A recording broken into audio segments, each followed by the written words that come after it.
2 সপ্তাহের যুদ্ধবিরতিতে সম্মত হওয়ায় ইরানের সাথে আমেরিকা ইসরায়েলের 40 দিনের সংঘাত আপাতত বন্ধ রয়েছে।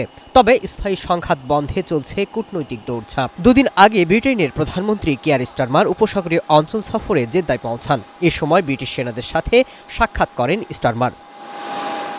ভঙ্গুর যুদ্ধবিরতি জোরদার এবং স্থিতিশীলতা ফেরাতে আঞ্চলিক নেতাদের সাথে আলোচনায় অংশ নেন তিনি। চলমান সফরে সৌদি আরবের ক্রাউন প্রিন্স মোহাম্মদ বিন সালমানের সাথেও বৈঠক করেন তিনি। স্টারমার জোর দিয়েছেন ইরান এবং আমেরিকার মধ্যে যুদ্ধবিরতি টেকসই এবং স্থায়ী চুক্তিতে রূপান্তর করতে। চলমান যুদ্ধবিরতি নড়বড়ে, তবে এই সংঘাত থামাতে এটি অত্যন্ত গুরুত্বপূর্ণ ভূমিকা রাখছে। আমরা গুরুত্বপূর্ণ আলোচনা চালিয়ে যাচ্ছি, এটা নিশ্চিত করা যে এই যুদ্ধবিরতি যেন একটি স্থায়ী যুদ্ধবিরতি হয় এবং হরমুজ প্রণালী যেন উন্মুক্ত থাকে। যুদ্ধবিরতি হলেও পরিস্থিতি এখনও অত্যন্ত ভঙ্গুর এবং এটিকে স্থায়ী করতে অনেক কাজ বাকি। হরমুজ প্রণালীতে জাহাজ চলাচলের স্বাধীনতা ফিরিয়ে আনতে ট্রাম্পের সাথেও টেলিফোনে আলোচনা করেছেন কিয়ার স্টারমার।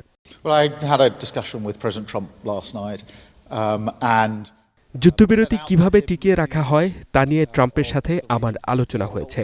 আলোচনার বেশিরভাগ সময় প্রণালীর মধ্য দিয়ে নৌ চলাচল চালু রাখার জন্য প্রয়োজনীয় বাস্তবসম্মত পরিকল্পনা নিয়ে কথা বলেছি।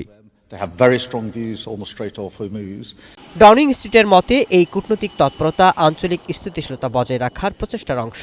মধ্যপ্রাচ্যের চলমান উত্তেজনার মধ্যে ব্রিটেনের শান্তিপূর্ণ অবস্থান নিশ্চিত করতে চান Starmer. Masud Rana, one international desk.